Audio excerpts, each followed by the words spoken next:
Back here with you on this Wednesday here on KMBZ.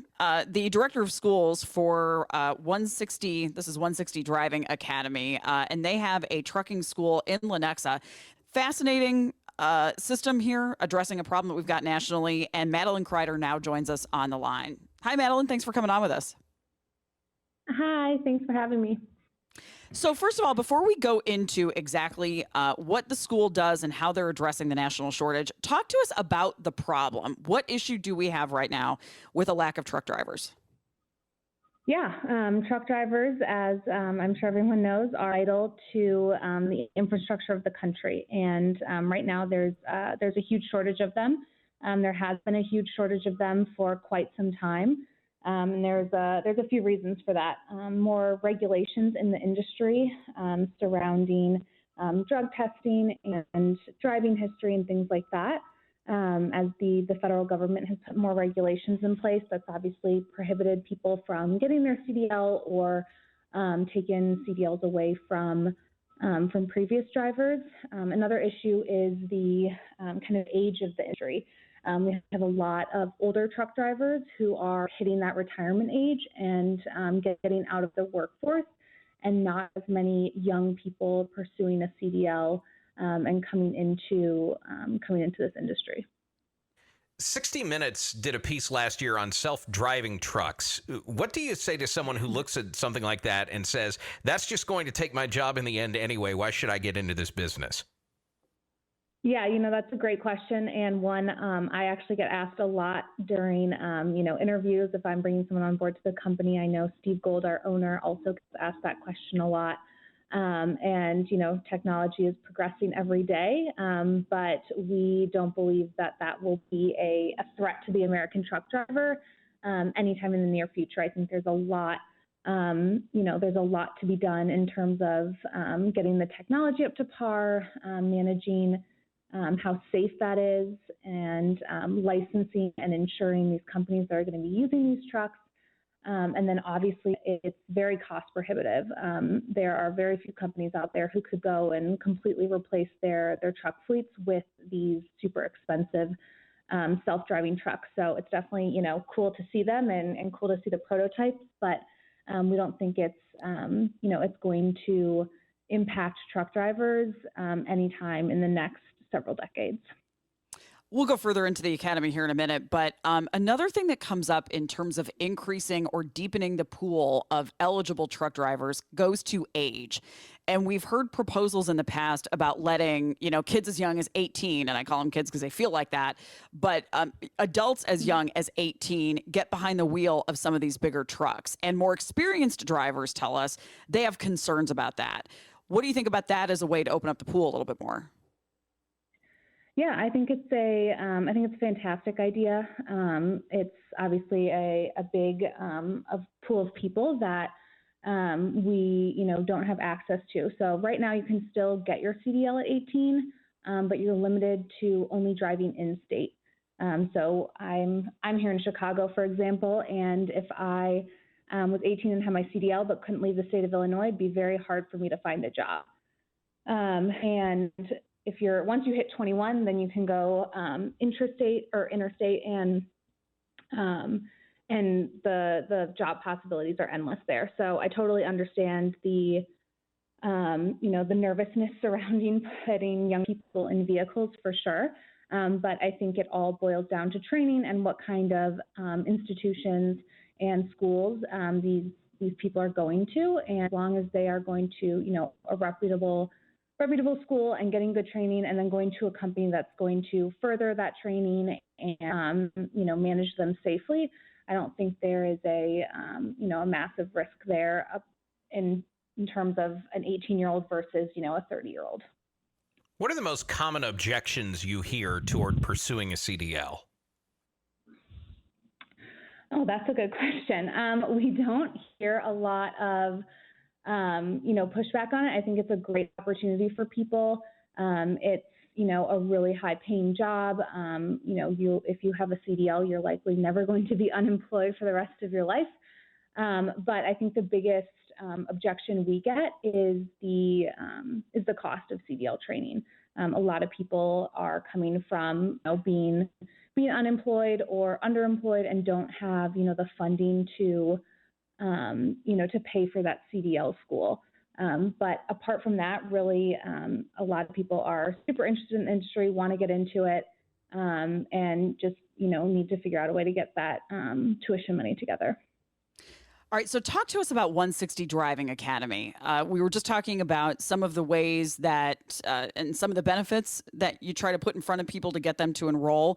Talk us through the academy and what it does.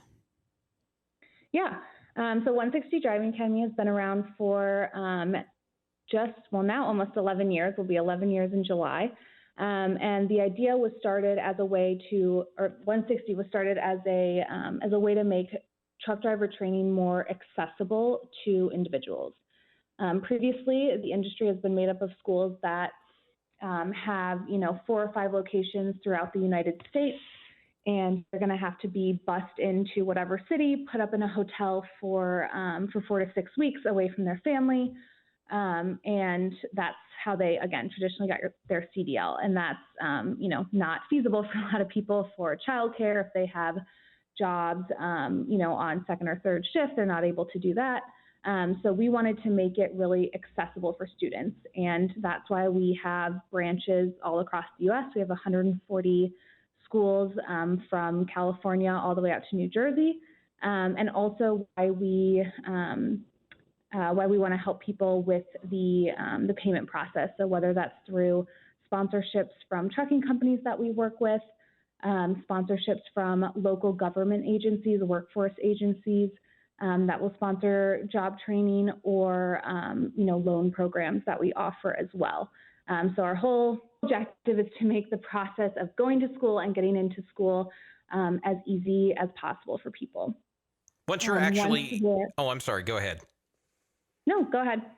I was just going to ask, once you are in school, what does the process look like? Are you behind the wheels, slaloming through cones and things like that? Yeah. So our company, 160, got its name because in the state of Illinois, you are required to have 160 hours of training prior to getting your CDL. And so what that looks like at our company is 4 weeks of training, making up 160 hours, so about 40 hours a week. The first week, the students will spend in what we call classroom portion. So they will come in, they will be set up with a laptop that we provide, and they will work with an instructor that first week on classroom stuff. So a lot of kind of rules of the road, regulations, kind of the basics of truck driving. During that time, they're also studying for their permit. So just like when you were 15 and you got your learner's permit from the DMV, they do the same thing with CDLs. So we spend that first 40 hours training them on that, and then they'll go test at the DMV for their permit. Once they get that permit, they can actually get into a truck. And so then we put them on what is called our yard, which is our training yards are big open parking lots, very separate from the general public. And the students kind of progress through the last 3 weeks of training on the yard. They'll start with what we call the pre-trip inspection. So that is what all truck drivers do before they get in their vehicle, whether they are on their first trip of their career or the last one. They all pre-trip their trucks to make sure they're safe to drive. And that's a lengthy process to learn. Takes a lot of time, but that's what the students focus on right when they get out to the yard. From there, they will go on to the skills portion of training, which is exactly like you mentioned, weaving in and out of cones, learning maneuvers, how to back the truck, how to parallel park the truck, how to make 90-degree turns. They do all of that in our parking lot.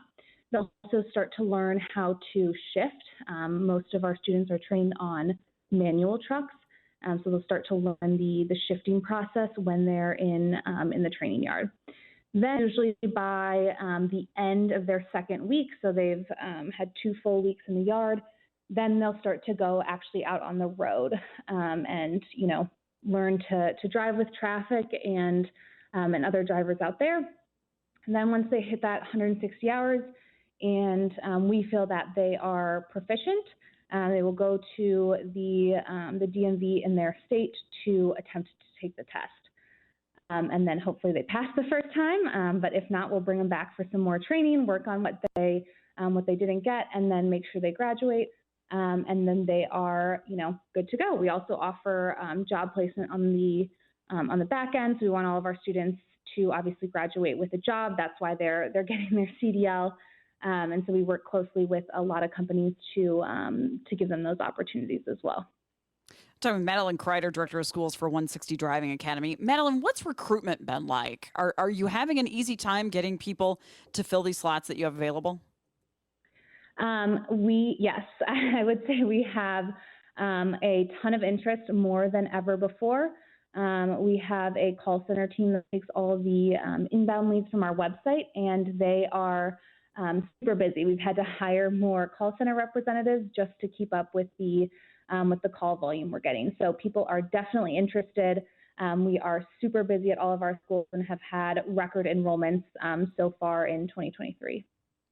So, Madeline, before we let you go, if people have heard, and we've been talking quite a bit about skilled labor and that kind of thing today, if people are interested, what's the best way to get in touch with the Academy and learn more? Yeah, the best way would be to visit our website, 160drivingacademy.com, and either submit a request in there or call the number listed on the website, and you'll be directed again to our call center, and they will set you up with whatever branch is closest to you. So you'll be able to go in, see the branch, meet with our team, go out and see the trucks, meet some of the instructors, and we can share any enrollment options, payment options with the student, and it should be a relatively quick process. We start a new class every single Monday, so there's no waiting around for weeks or months to get enrolled. You can usually start within about a week. Madeline, it's great to talk to you. We're thrilled with what you're doing. It sounds like it's definitely meeting a need that needs to be filled out there. So we appreciate you coming on and telling us more about it. Yeah, absolutely. Thank you guys for having me.